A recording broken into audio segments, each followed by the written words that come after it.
Assalamualaikum warahmatullahi wabarakatuh.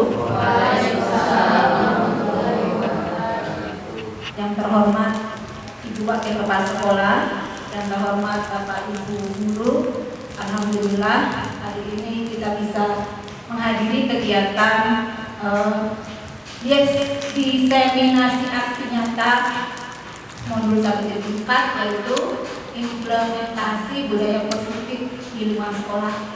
Ini adalah tugas dari CGP Angkatan 9 Kabupaten Bogor.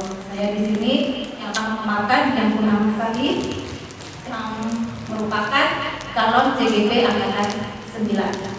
Nanti kedepannya Bapak Ibu juga bisa mengikuti CGP Angkatan 11. CGP ini dibuka sampai Angkatan 13.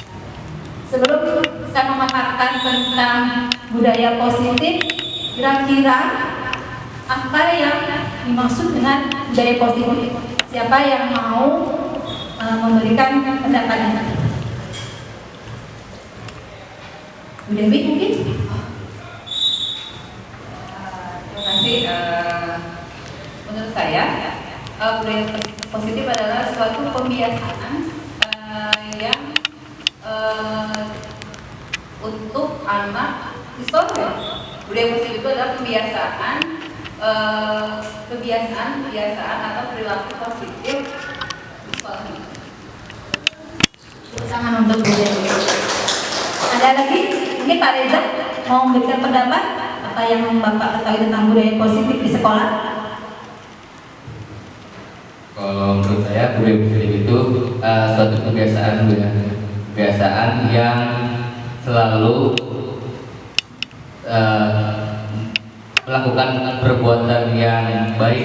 Contohnya mungkin taati peraturan di sekolah, seperti itu. Ya, terima kasih Pak Reza. Pertama Pak Reza, tadi kata Bu Dewi kebiasaan yang baik di sekolah, juga kata Pak Reza sama, yaitu kebiasaan yang baik yang dilakukan oleh murid kita dan warga sekolah. Nah, contohnya siapa yang bisa memberikan contoh Bapak Ibu di sekolah kita? Apakah sudah dilaksanakan budaya positif? Kira-kira siapa yang mau memberikan contoh? Bapak Capi?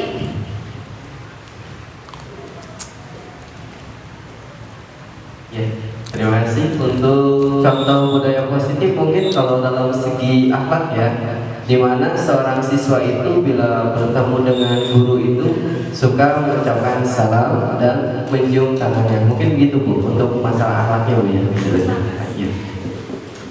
Terima kasih Bapak Jadi. Ada lagi yang ingin memberikan contoh di sekolah kita ini? SMP 1 Cigombong, Bu Nani.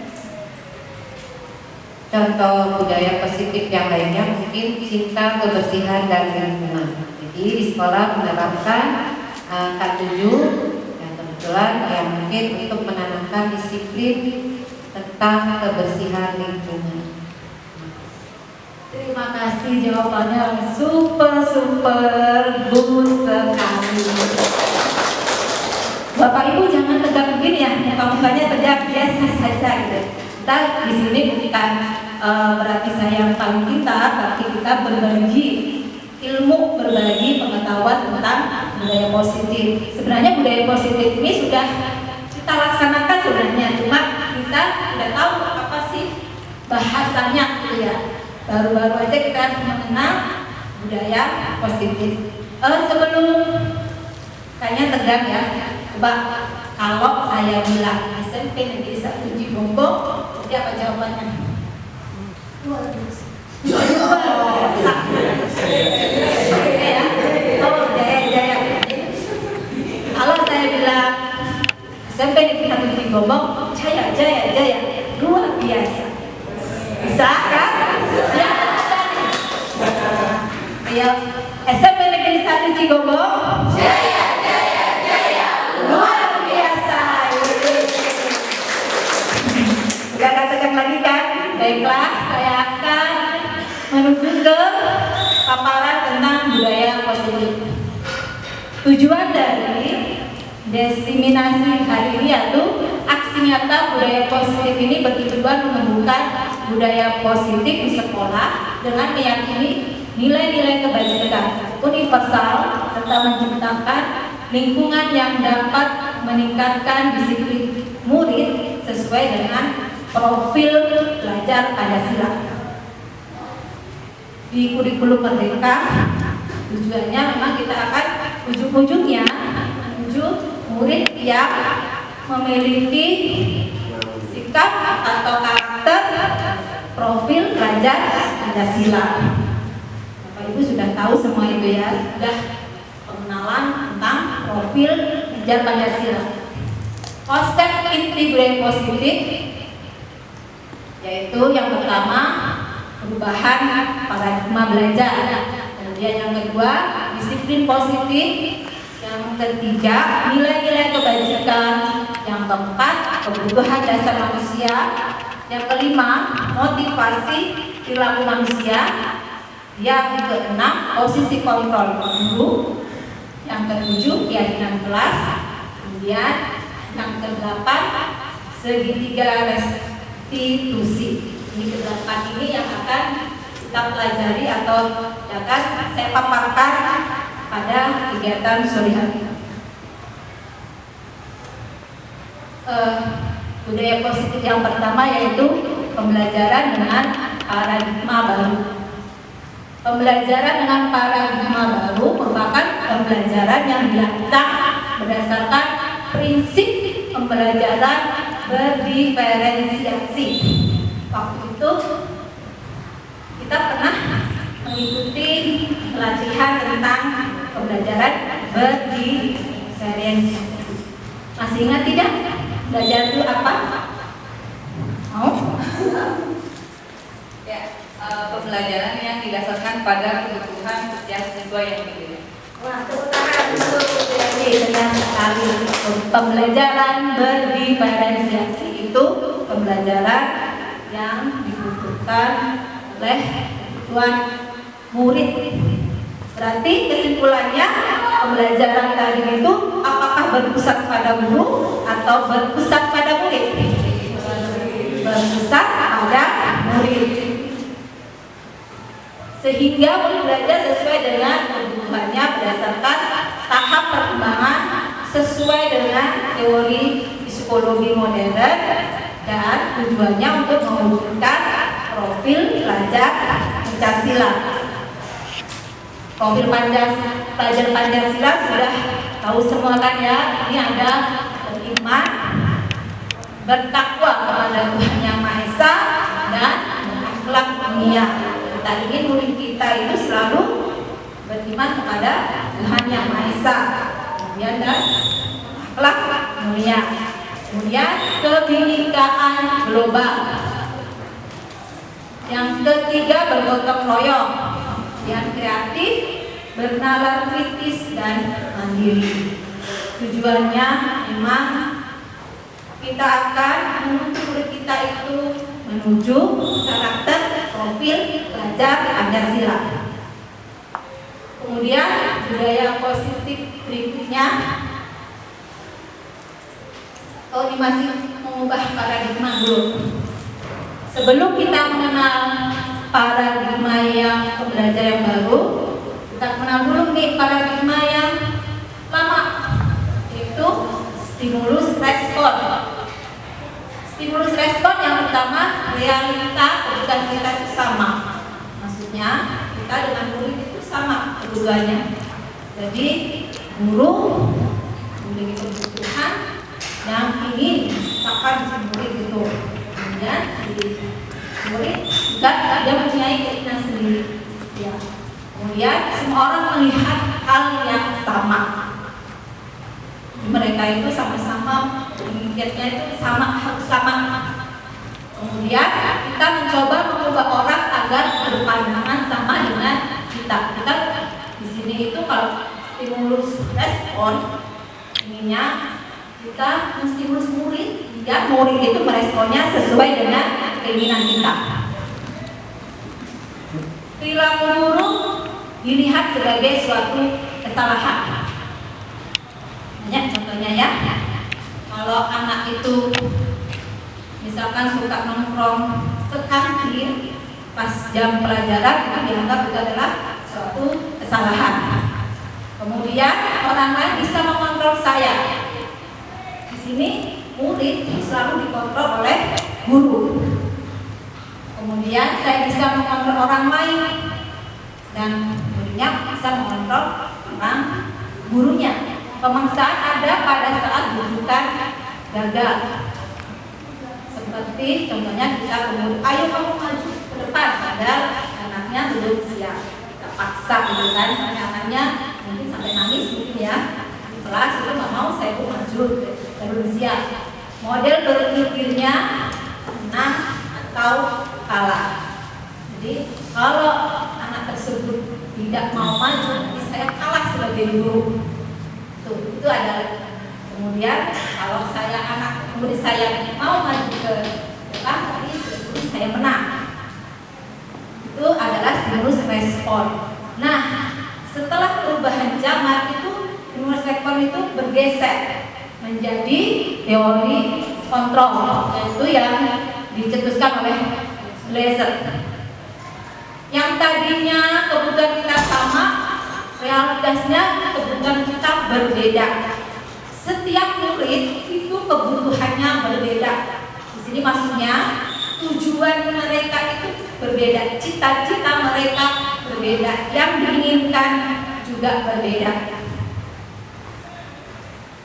Kita akui kan di kelas kita itu banyak karakter anak-anak yang bermacam-macam, apalagi sampai kita ajar lebih dari satu kelas dengan murid yang lebih dari 30, maksimal 40 ya di sekolah kita ini IPA gitu kan.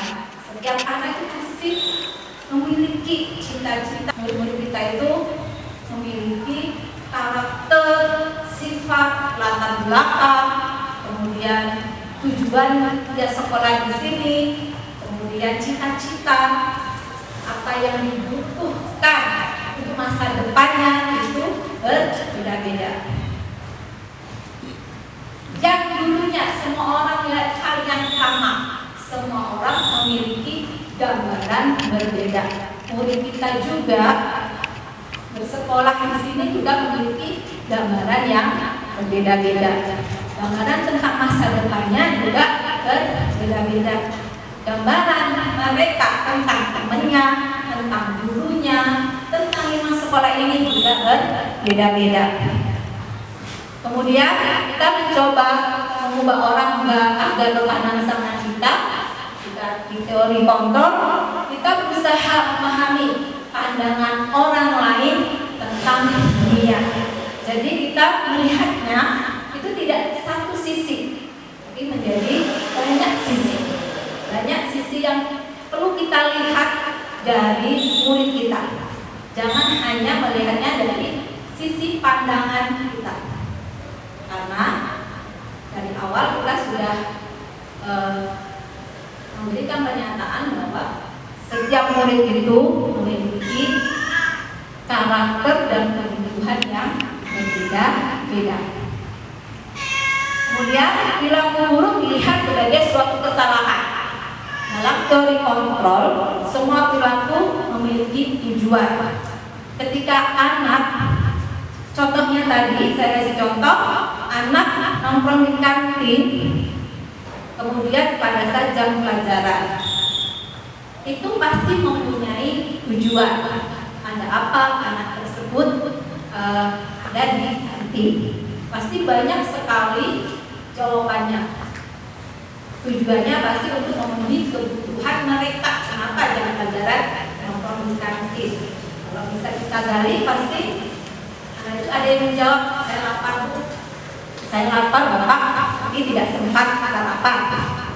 Kemudian ada yang menjawab, saya tidak suka dengan gurunya. Ada yang menjawab, saya tidak suka hafalan.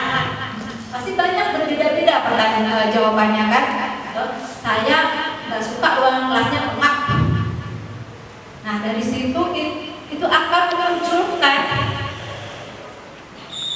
jawaban yang tadinya negatif bisa positif kalau kita cari benar-benar akarnya. Itu nanti akan kita bahas di materi berikutnya. Kemudian orang lain bisa mengontrol saya, tapi di kontrol hanya saya yang bisa mengontrol diri saya. Kita tidak bisa mengubah perilaku murid kita kan, hanya mereka yang bisa mengubah perilakunya. Motivasi intrinsik, motivasi dari dalam yang bisa mengubah mereka.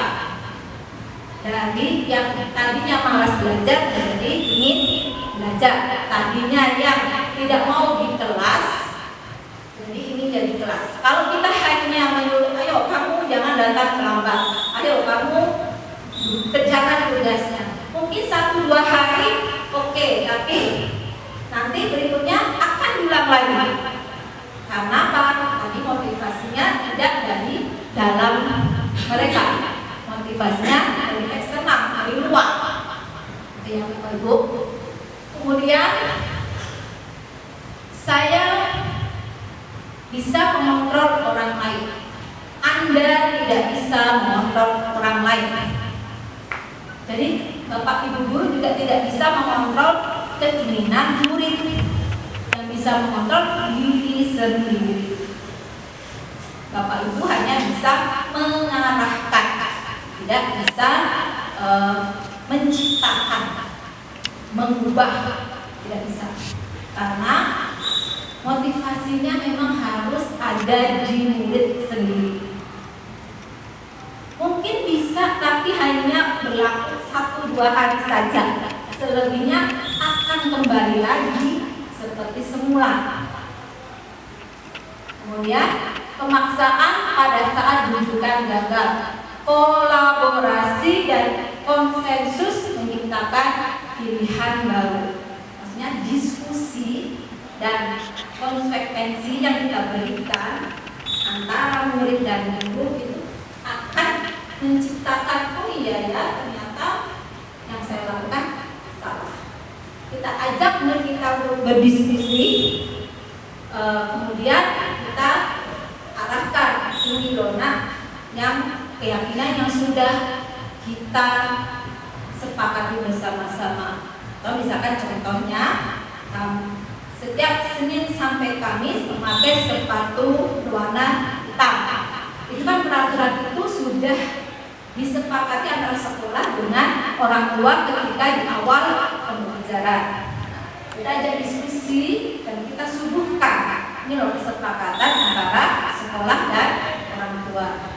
Jadi bagaimana kamu menyikapi peraturan tadi? Kita ajak diskusi itu. Mereka kita ajak untuk berpikir dan menemukan jawabannya sendiri. Model berpikirnya menang atau kalah. Tapi kalau teori kontrol, model berpikirnya menang-menang. Saya mendapatkan, guru mendapatkan apa yang diinginkan, murid mendapatkan apa yang diinginkan. Sama-sama benar. Lanjut. Nah, sekarang budaya positif yang kedua adalah disiplin positif. Disiplin berasal dari kata disiplina, yang artinya belajar. Disiplin mengacu pada disiplin diri yang memiliki tanggung jawab terhadap apa yang dilakukannya berdasarkan nilai-nilai yang diyakini.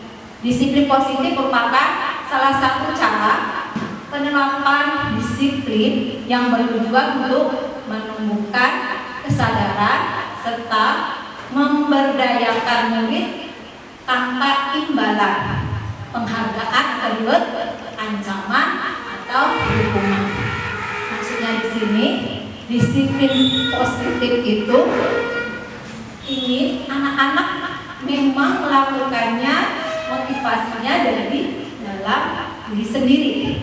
Mereka bukan melakukan karena ingin dapat penghargaan dari guru atau ingin menghindari hukuman dari kesiswaan atau diancam oleh peraturan sekolah.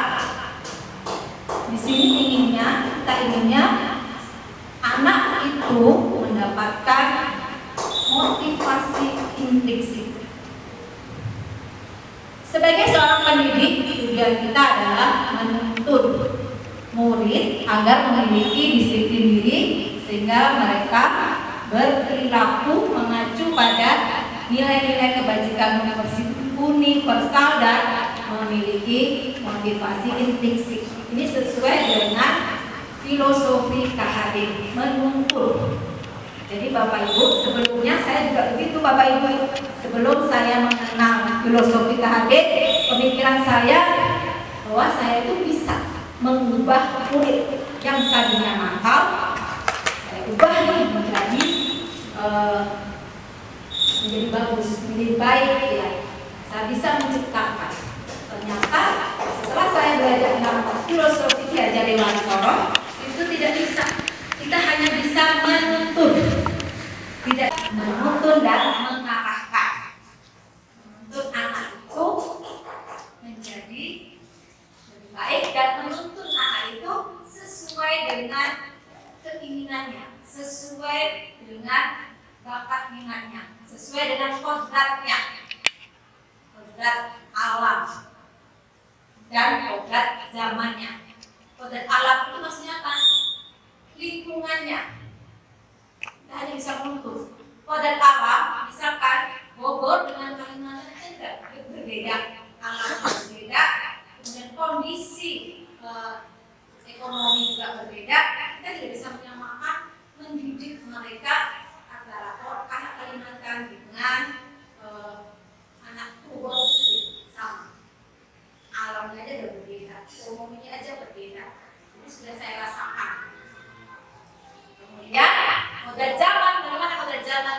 Kita sudah dulu zaman hanya contoh, udah ini saya yang paling benar, udah saya nggak perlu deh belajar tek IT, tidak bisa segera ternyata. Tetap kita secara perkembangan zaman mau tidak mau harus belajar tentang IT.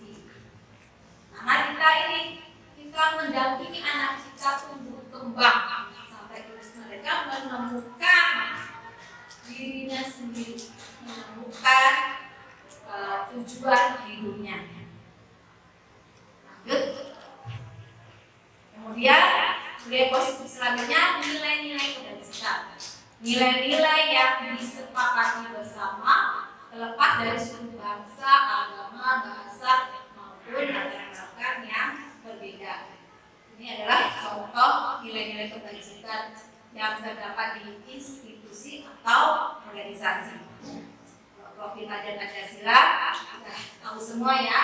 Beriman dan bertakwa pada Tuhan Yang Maha Esa dan Akhlak mulia, berkebinekaan global, gotong royong, mandiri, kreatif dan bernalar kritis. Kemudian kalau di organisasi ibu, toleransi, rasa hormat, integritas, mandiri, menghargai, antusias, empati, keinginan kawan, kreativitas, kerjasama, percaya diri dan komitmen.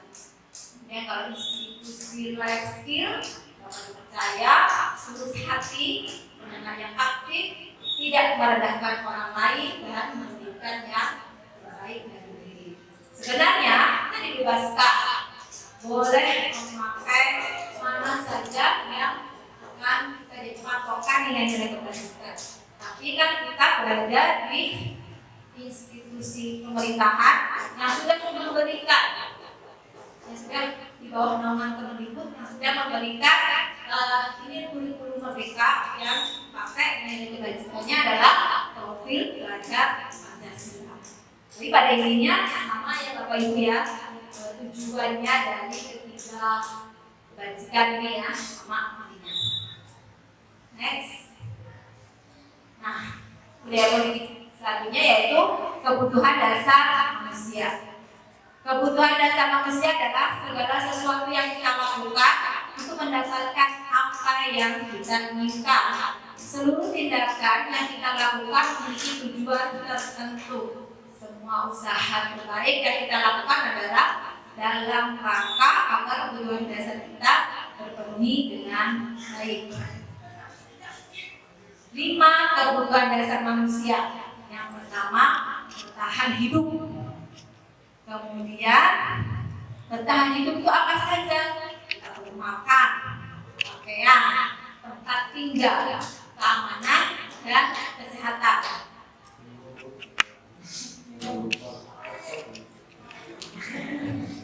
Ya Pak Ceri, ada pertanyaan? Ya, aku menambahkan aja, ibu kurang tadi minumnya. Bapak Ibu jangan tegang ya. Kalau ditanyakan, sudah bertanya. Kadang-kadang saya suka begitu. Kalau nggak bertanya, saya lanjut aja. Kemudian kasih sayang dan rasa diterima, dipedulikan, berbagi, bersama, menjadi bagian dalam kelompok.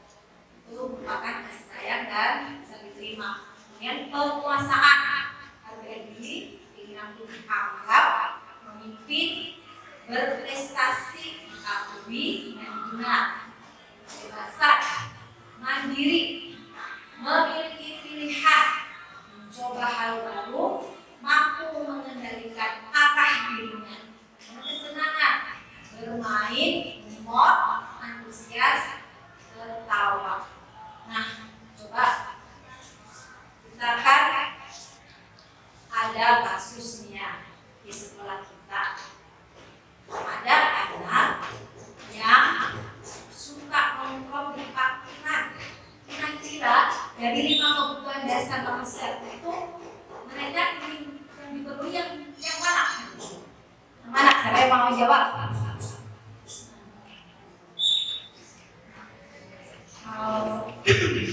Kalau menurut pendapat saya biasanya ingin diakui. Jadi penguasaan, ingin dianggap pemimpin juga biasanya.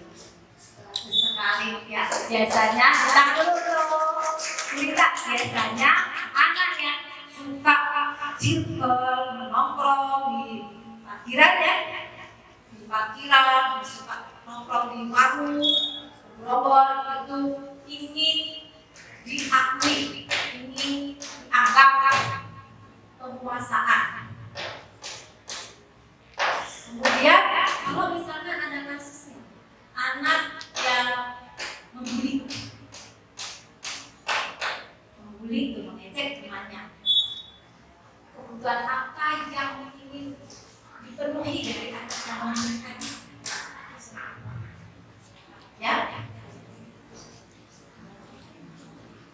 Baik, terima kasih Bu ya. Biasanya anak-anak yang membuli itu dia memiliki kebutuhan dasar kesenangan. Dia senang lihat temannya sedih, temannya nangis, terus lihat ekspresi temannya yang sedang marah misalnya. Itu jadi ada kesenangan tersendiri bagi dirinya. Terima kasih Bu ya. Terima kasih Bu Susi, Bu Susi bercerita ke anak-anaknya. Siapa yang mau kasih contoh? Mungkin ada keluhan di kelas. Yang mau kasih contoh? Bapak Ibu, ada yang kasih contoh tentang anaknya? Apa yang perlu dibutuhkan nih anak saya untuk apa sebenarnya? Pak Cetri mau kasih contoh?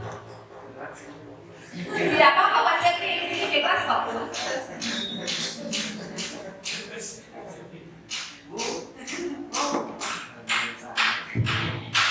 Ya, mungkin terima kasih dulu kepada Ibu Dian.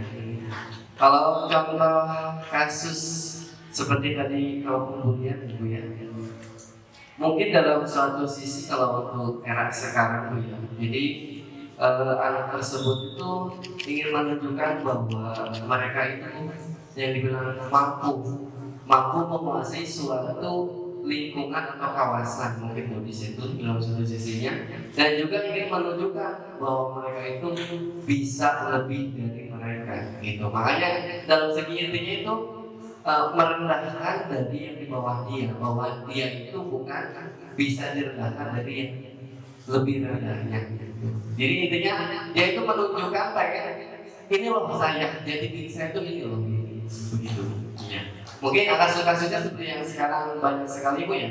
Dalam satu sisi anak juga ingin suatu kebebasan dari suatu sisi mungkin ranahnya anak itu belum tahu kebebasan dia itu apa, tapi caranya dia lakukan itu begitu ya Bu ya, menurut saya. Terima kasih. Tepuk tangan untuk Pak Cetri. Satu lagi ya kasusnya nih, misalkan nih ada anak nih, Gurita aku mau cerita nih, Gurita nggak mau menoleh ke saya, kesal kayak jadinya. Anak itu butuh apa? Kebutuhannya. Butuhnya butuh apa? Gurita mau menoleh ke saya sedih jadinya. Ya. Ya, terima kasih Bria. Mungkin ya dia ingin diakui gitu ya, ada perasaan diakui. Jadi kebutuhan dasar yang diinginkan adalah rasa kasih sayang dari dirinya, dari kita. Terima kasih, tepuk tangan. Jadi semua Bapak Ibu paham ya, ternyata anak-anak kita itu tidak sama kebutuhan dasarnya, mereka berbeda-beda kebutuhan dasarnya. Paham semuanya? Oke, lanjut next. Nah, ini adalah 3 motivasi perilaku manusia, yaitu menghindari ketidaknyamanan atau hukuman, kemudian mendapatkan imbalan atau penghargaan dari orang lain. Ketiga, untuk menjadi orang yang dekat dan menghargai diri sendiri dengan nilai-nilai yang dipercaya. Kalau 2 tadi itu adalah motivasi intrinsik. Dia melakukannya, murid melakukannya, anak dia merasa tidak nyaman, menghindari ketidaknyamanan dan menghindari hukuman. Saya datang ke sekolah pagi-pagi karena saya tidak ingin dihukum oleh kesiswaan. Saya mengerjakan tugas karena tidak ingin dihukum oleh guru. Mendapatkan imbalan, saya mau belajar dan dapat 100, nanti Bu Suminsi mau ngasih saya hadiah. Jadi motivasinya dari luar. Tapi ketika dia menghargai diri sendiri, saya datang ke sekolah, memang saya tahu itu kewajiban saya. Saya mengerjakan tugas tepat waktu, memang saya perlu, memang saya ingin. Itu motivasi dari dalam diri sendiri. Ya, ya. Hukuman, konsekuensi dan restitusi. Nah, hukuman itu tidak terencana. Tiba-tiba murid tidak tahu apa yang akan terjadi. Tidak dilibatkan, bersifat satu arah, berupa hukuman fisik atau psikis. Contohnya, kamu mana PR kamu? Andi mana PR-nya? Saya lupa tidak membawa buku. Udah di luar. Udah kamu tunggu di bisa sendiri. Apakah ada yang berhenti? Bukan yang berhenti, tambah banyak. Mereka tahu konsekuensinya. Tapi ternyata itu peraturan sudah tahu. Jadi ternyata bagaimana mereka melakukan lagi. Karena jangkanya pendek mereka ya. Karena mereka tidak cek diskusi yang benar. Memang nih Bapak Ibu, ini tidak semudah membalikkan telapak tangan. Itu harus perlu proses. Semua yang kita lakukan harus perlu proses. Tapi kita tidak boleh putus asa. Karena anak-anak kita adalah anak yang berharga bagi kita. Restitusi, proses menciptakan kondisi bagi murid untuk memperbaiki kesalahan. Proses kolaboratif yang menuntut murid mencari solusi sendiri dalam memperbaiki kesalahannya. Saya dalam mengajar sedikit melaksanakan. Memang kadang-kadang suka ada rasa, kok ternyata kadang sih kadang tidak. Terutama ketika mengerjakan tugas, ada anak yang masih aja apa sudah saya praktekkan restitusi itu masih ada yang melakukan kesalahan. Tapi saya kembalikan, mereka memiliki sifat ini sudah dari dulu, ya kan?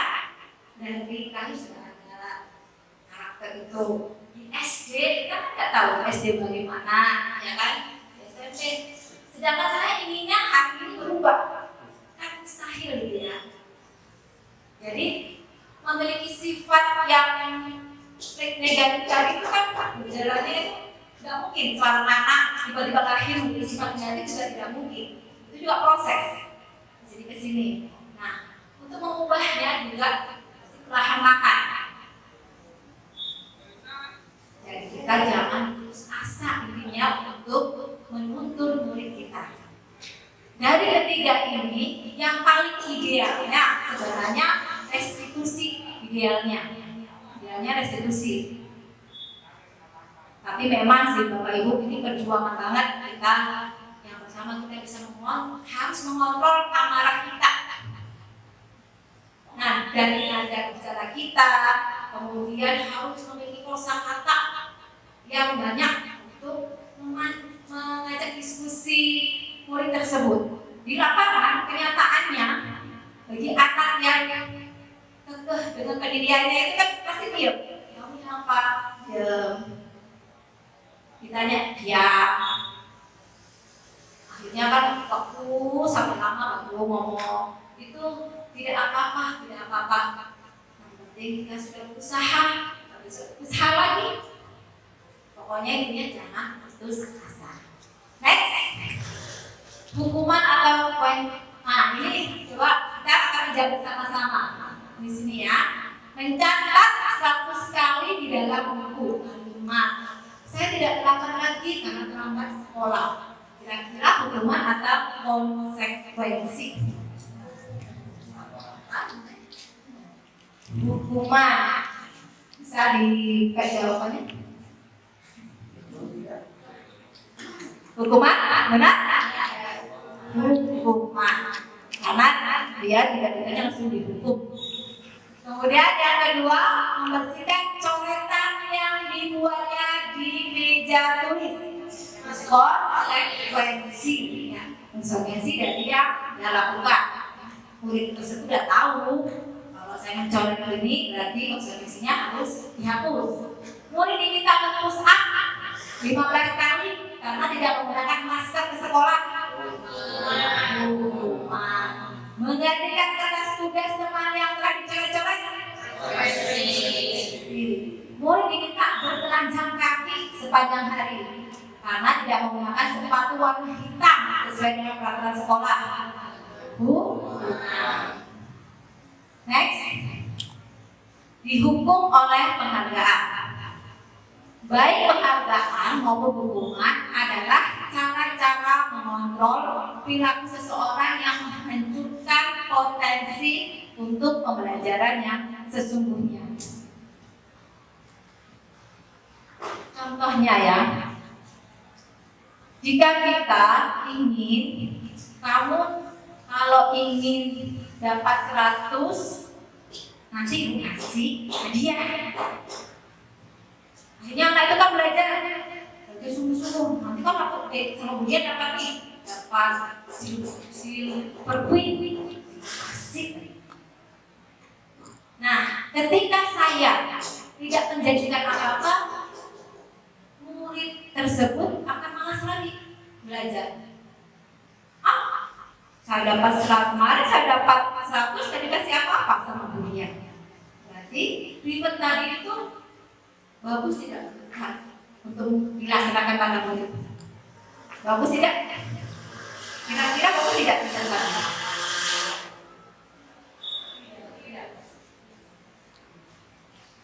Kenapa?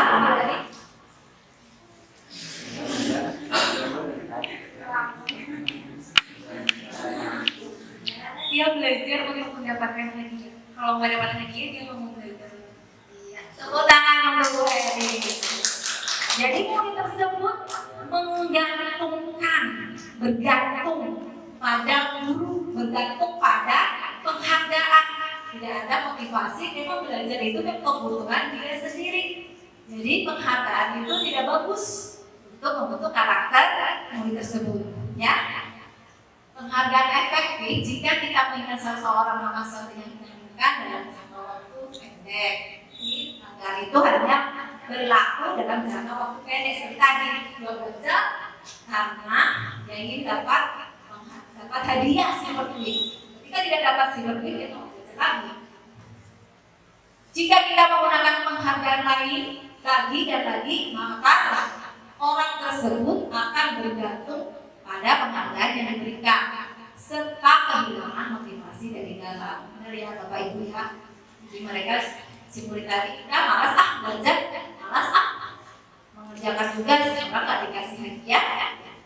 Jika kita mendapatkan penghargaan untuk melakukan sesuatu yang baik, maka saat kita senantiasa berharap mendapatkan penghargaan tersebut lagi, kita pun menjadi tidak menyadari tindakan baik yang kita lakukan.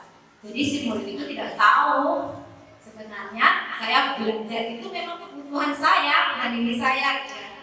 Dia tahunya saya belajar ya karena saya ingin mendapatkan hadiah dari Bapak Ibu gurunya.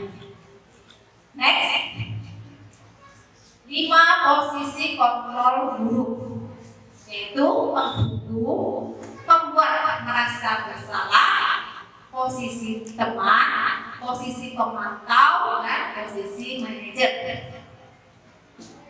Next, posisi penghukum, yaitu seorang penghukum bisa menggunakan dukungan fisik maupun verbal.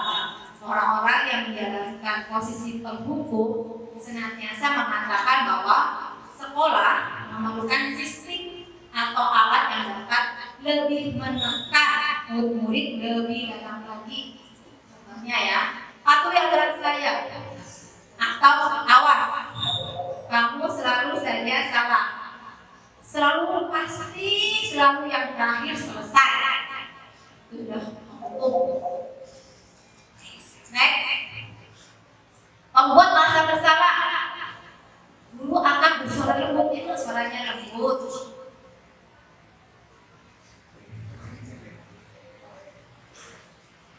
Membuat merasa bersalah, suaranya itu dilembutin, tidak seperti yang penghukum tadi. Kalau penghukum kan nada tinggi, itu membuat merasa bersalah. Nomor 2 itu membuat merasa bersalah. Kalau yang penghukum tadi itu dia dengan alat tinggi. Awas ya, kamu kalau melakukan lagi, hukum ambil orang namanya. Awas ya, kamu kalau kamu mengerjakan, turun berdiri, itu kan dengan nada tinggi. Kalau membuat merasa bersalah, itu suaranya lembut. Tapi ada penekanan kalimat negatif. Soalnya dilembutkan. Itu sangat kecewa. Kamu melakukan lagi. Berapa kali Bapak harus memberitahu kamu ya? Lembut suaranya. Gimana coba? Kalau orang tua kamu tahu, kamu beban diri, pasti merasa sedih. Kalimatnya negatif. Jadi anak tetap merasa tertekan. Ada tekanan, anak itu merasa saya bersama. Lembut memang suaranya, tapi di situ ada kalimat. Kalau ini akan menilai penilaian diri yang buruk tentang diri mereka. Murid merasa tidak berharga. Kemudian dia telah mengecewakan orang-orang yang sayanginya. Next, yang ketiga, posisi teman. Nah, biasanya guru-guru muda ini sebagai posisi teman. Guru pada posisi ini tidak akan menyakiti murid, namun akan tetap berupaya mempengaruhi melalui persuasi. Posisi teman agar guru bisa negatif ataupun positif. Posisi di sini berupa hubungan baik yang terjadi antara guru dan murid. Guru di posisi teman menggunakan hubungan baik. Kelas dari kelas, kita dari kelas. Ini sebenarnya orang guru harus mengatakan kerja muridnya yang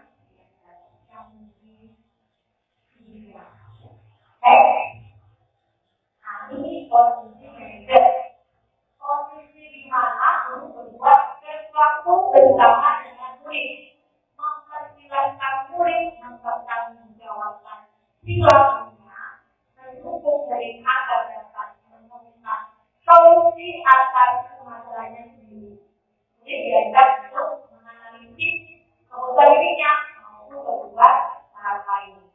Ini tekanannya bukan pada kemampuan pada konsekuensi, namun dapat berkolaborasi dengan murid, di mana mereka berbagi kesalahan dan mengampuni kesalahannya.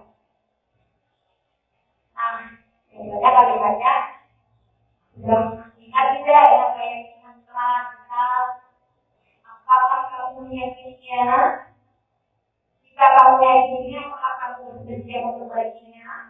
Jika kamu memperbaiki, hal ini menunjukkan apa denganmu? Apa dengan kamu?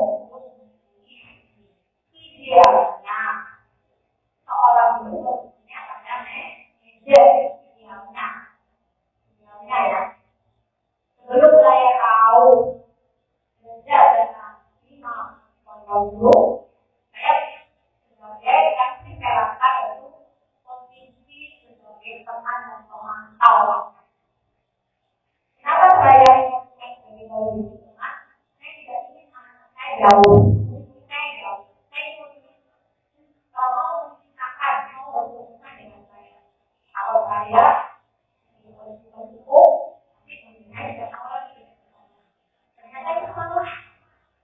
Akhirnya anak-anak menggantungkan pada saya. Ketika mulai, dia mulai dengan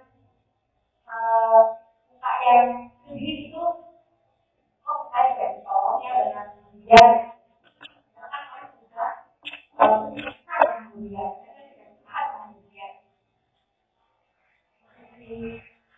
Sebagai teman, saudara, amat kemudian kayaknya itu masih bisa kita lakukan. Bagaimanapun murid kita harus terangkat, harus kita bimbing. Mereka tidak tahu mana yang salah, mana yang tidak boleh dilakukan, apalagi dengan kebauan yang haram. Karena baunya jadi tidak termasuk. Kalau saya idealnya memang kayaknya ideal, tapi kalau bisa ya jangan menjadi itu atau salah. Jadi ceritanya kalau itu sudah masuk tentang ini.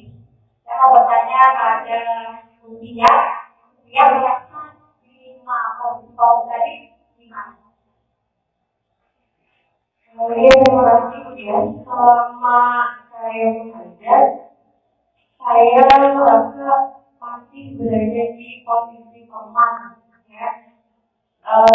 Tapi kemungkinan atau bisa sebagai kehidupannya mudah-mudahan saya bisa ke posisi yang lebih baik. Cuman sekarang saya masih berada di posisi teman menurut saya. Terima kasih ya telah kemudian kita apa? Secara globalnya, tapi sepertinya kayaknya juga ya. Yang kadang-kadang kita juga seperti menjadi anak kita sebagai teman ya. Jadi sebetulnya mungkin kalau merasa tidak yang tadi sekali ngomong dengan yang kasih undangan untuk kemudian semuanya. Sebenarnya kita itu sudah mempraktekkan, kalau tahu, oh ini ternyata kondisinya dari sini. Pokoknya saya jadikan kita dari dulu sebagai pendukung atau membuat jalan. Karena itu benar-benar akan anak kita tidak percaya diri lagi, anak menjadi tidak percaya diri lagi. Dan kalau penerapan posisi dulu, kemudian tidak memakai aksi lengkap dalam acara untuk apa daerah siap dulunya ya, jangan kita dulu memang dulu di lapangan obat kerja, ada lagu, apa tidak bisa, pokoknya akan sekarang. Harus memberitahu kamu saja menjawabkan gimana dengan kalau kayak itu tidak anaknya tidak memakai atribut. Coba saya dong, aturan kemarin yang berhubungi kalau itu ya, hari ini tidak apa-apa, saya jangan saya itu. Saya kemudian memantau, aku tidak menganggap hal itu salah. Tahu kan ibunya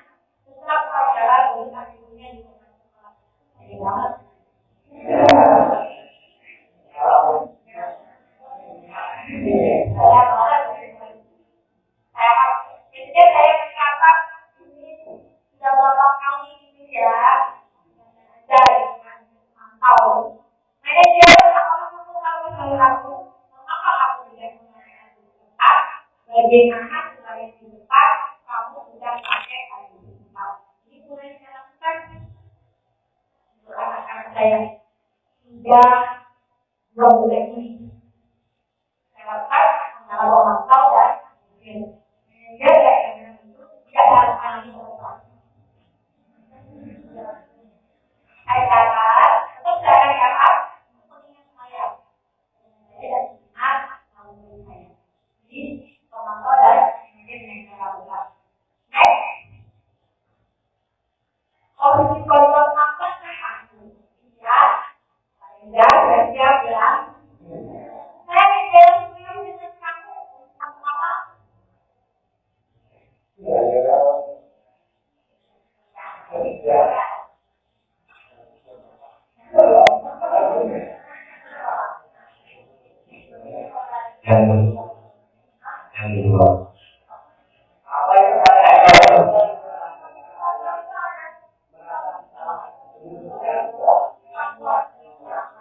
Iya, Kata bersalah.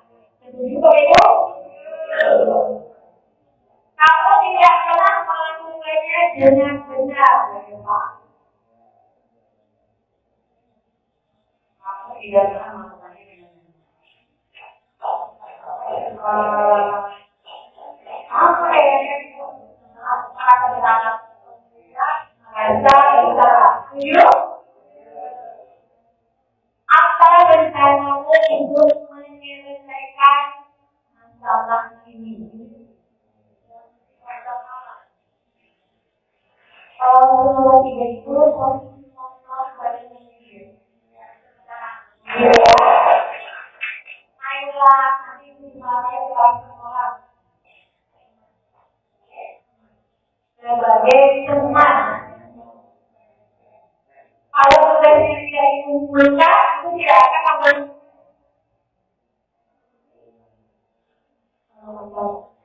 posisi pemantau. Jadi kalau tidak banyak, ibunya berkata, oh ya saya posisi berada di mana, posisi sebagai pemantau bersalah, ini posisi teman, pemantau, manajer. Kali jauhnya manajer, tapi memang karena ini baru mengenal ini kita harus belajar. Yang akan ini memang tidak langsung bisa. Waktu pasti bisa sebagai posisi. Next, nah. Keyakinan atau prinsip dasar bersama dengan atau para orang dengan pemikiran mendapatkan nilai-nilai kebajikan seperti di sekolah tersebut, kemudian diturunkan kelas menjadi keyakinan kelas yang disepakati bersama. Mengapa keyakinan kelas?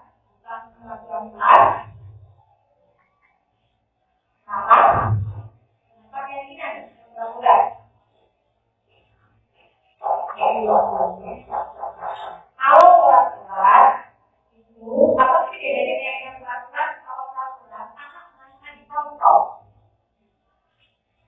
anak tidak diajar. Kalau keyakinan itu anak tidak diikuti. Apa sih harapan kamu tentang kelas ini? Apa sih harapan tentang guru yang ada di kelas ini? Apa sih harapan kamu tentang teman-temanmu dari kelas ini?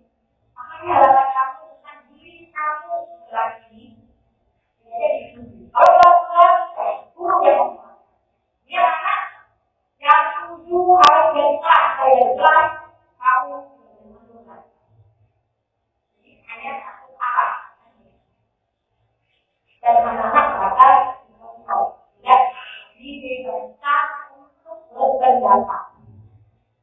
Dan anak diskusi, kita ajak yang pengen apa diskusi nanti di dalam kertas,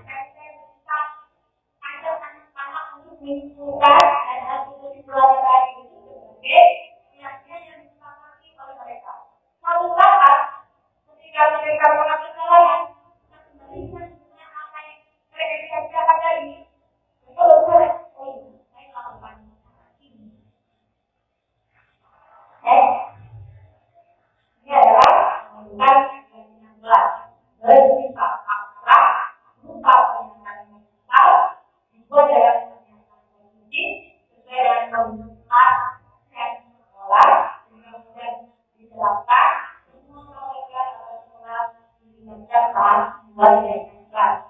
Sebenarnya ini guru ya di lapangan biasanya membuat yang membuat kelas dan ini dilaksanakan ketika awal pembelajaran.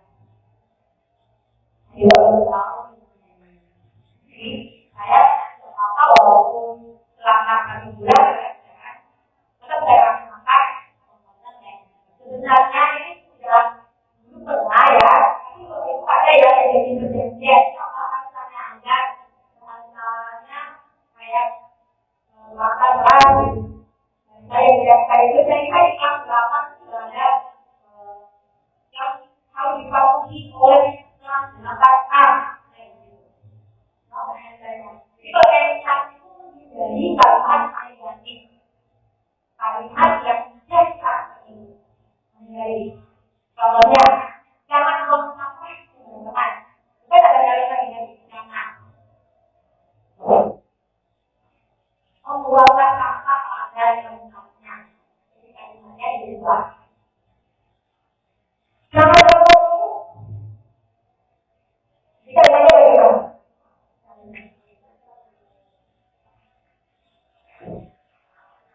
Kalau diusahakan beberapa waktu tepat waktu, oke? Boleh. Menjadi dalam sesuai dengan waktu yang mulai kata sesuai dengan waktu yang sudah ditentukan. Contoh yang lainnya, setiap anggota kelas perlu belajar. Kalimat-kalimatnya yang positif. Setiap anggota kelas perlu senang. Setiap anggota kelas perlu melakukan tugas. Setiap anggota kelas perlu saling menghargai. Setiap anggota kelas perlu merasa aman. Jadi tidak ada tugas negatif.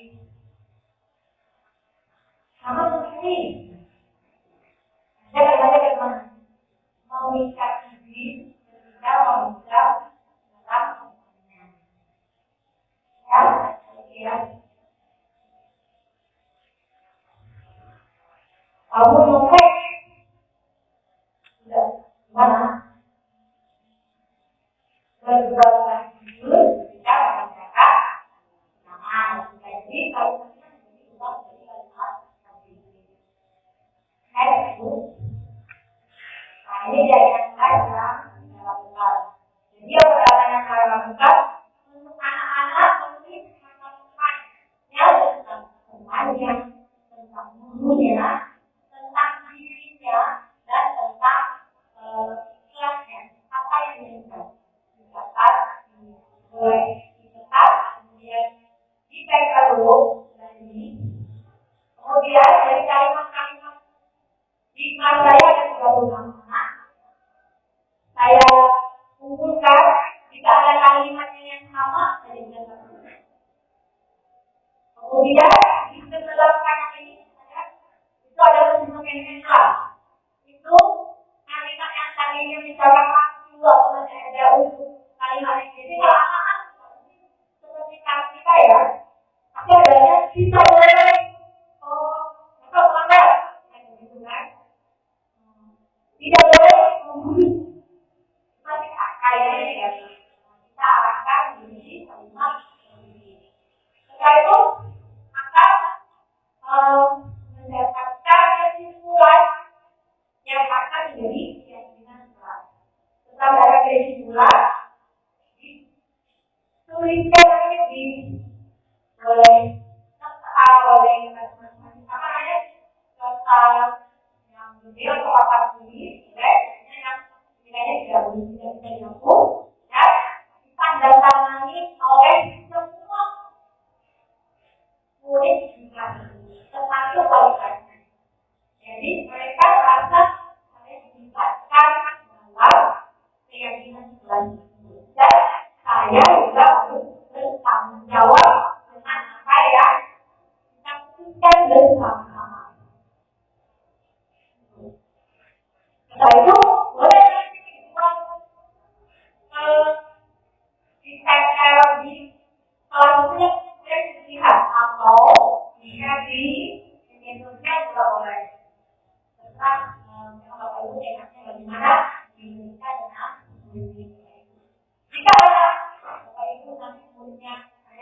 dengan pelanggaran,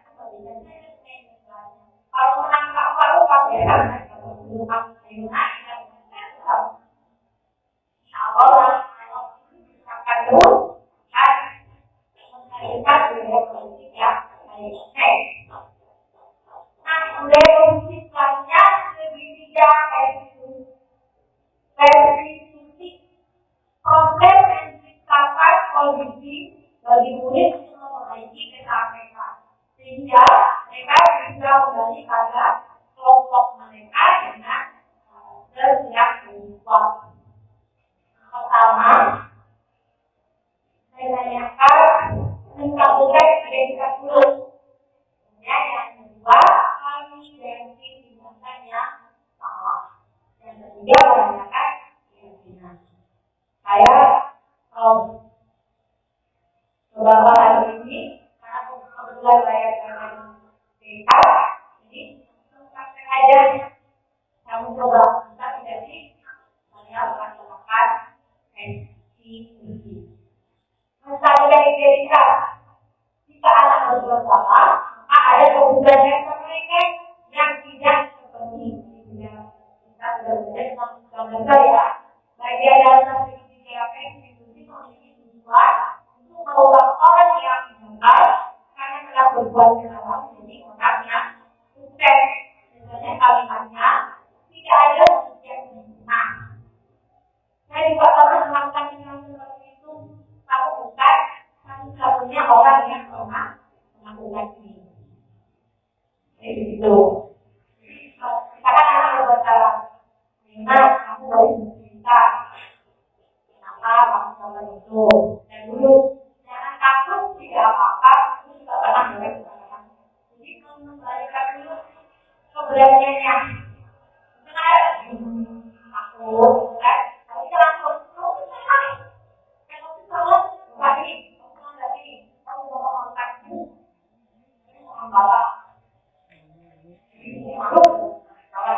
Tidak akan mau bercerita. Membalikan dulu. Yang tadinya dia mengal sama merasa kesalahan itu menjadi identitasnya dia bisa validasi tindakan salah. Memahami kebutuhan dasar yang mendasari tindakan anak membuat kesalahan. Ketika kita menolak anak yang berbuat salah, dapat tetap dalam masalah. Yang diperlukan adalah kita memahami alasan mengapa hal tersebut tidak merasa dipahami. Namun tentu punya alasan mengapa melakukan itu. Adakah cara lain yang lebih efektif untuk mendapatkan yang menggunakan? Contohnya kalau anak yang belajar mengkori nanti, kamu harus punya alasan. Katanya itu alasan apa yang tidak. Kalau itu, kalau tidak nanti tidak makanya. Kan kita tidak tahu ya. Bisa saja memang dia berusaha pakai dengan kalau datang ke sekolah, kalau kamu lalu dia apa ya?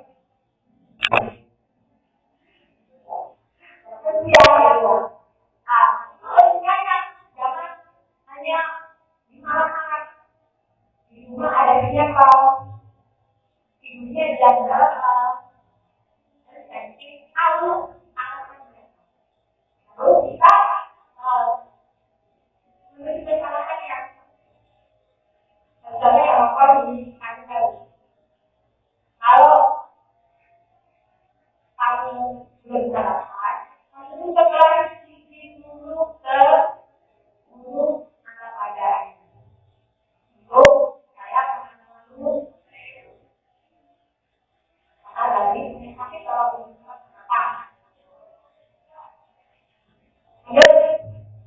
menanyakan keyakinan. Nah, setelah identitasnya sudah kami, kemudian dia sudah mengetahui kesalahannya, kita kembalikan ke keyakinan kelas.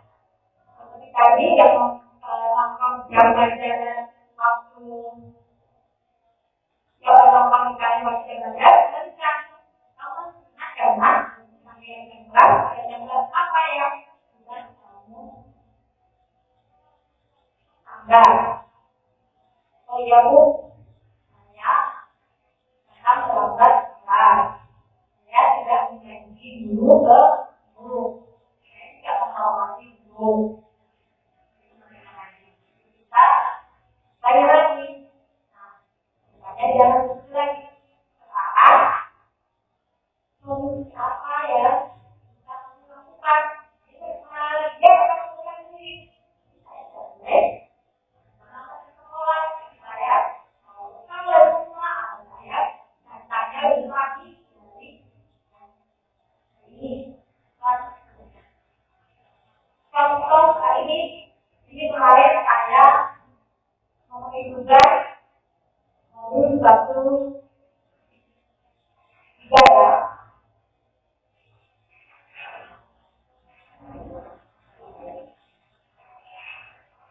Chandra ini akan kasih ketika jam pelajaran matematika.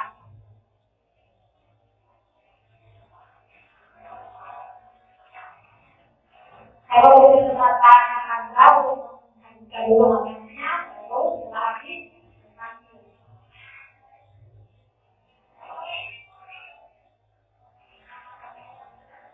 jika menanyakan waktu tadi jawaban saya dari kami saya dulu cerita karena saya tidak sarapan di rumah.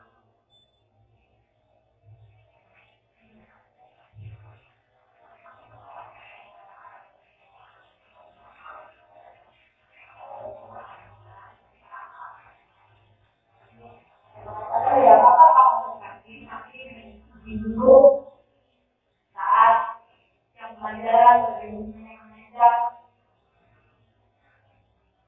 karena dia ada ketinggalan 6 saya keyakinan jawab saya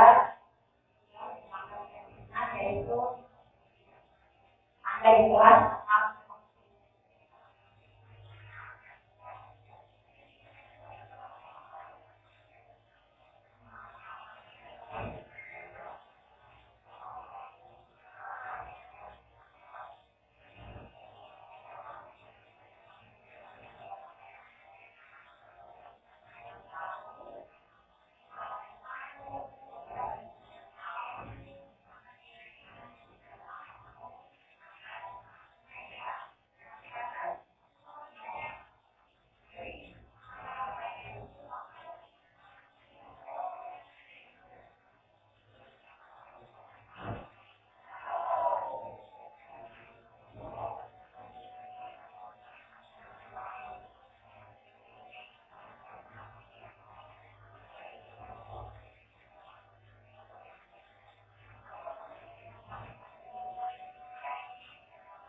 tadi budaya-budaya positif yang ada yang seharusnya yang kita lakukan ini kita lakukan. Semoga Bapak Ibu yang memang makan ini terinspirasi atau ada ilmu yang bisa diikat oleh Bapak Ibu. Misalnya saya ingin kita belajar bersama-sama untuk menjadi guru yang selalu berpihak pada murid, guru yang anak-anak nyaman di sekolah, aman, bahagia, guru yang selalu diinginkan oleh anak-anak kita, murid kita. Sebelum saya itu, saya refleksi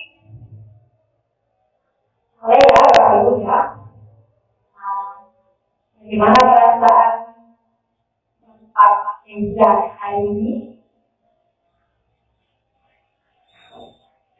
Kemudian, ini kelihatannya jadi ya, yang harusnya yang lebih baiknya dari menunggu dan motivasi untuk dari ke arah yang lebih baik atau ke arah yang sesuai dengan pangkat dan potensi strategi tersebut. Ibaratnya mungkin awal-awal juga dan asal juga bikin itu kemudian. Kira-kira dari paparan budaya positif ini mana yang harus ini? Ternyata ini loh, saya baru tahu. Ya, ada yang saya contoh.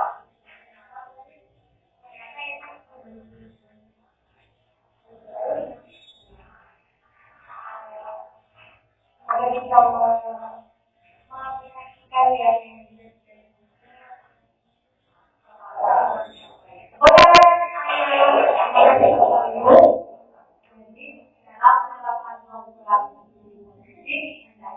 guru memiliki standar kompetensi yang profesional dan yang baik, maka guru mampu merefleksikan dirinya pada posisi kontrol sebagai manajer yang menuntun murid-muridnya menjadi siswa yang mandiri, merdeka dan bertanggung jawab.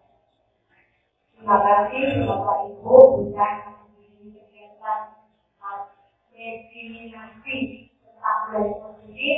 Semoga kita bersama bisa mempraktikkan di lingkungan sekolah kita dan menjadi lebih baik. Assalamualaikum warahmatullahi wabarakatuh.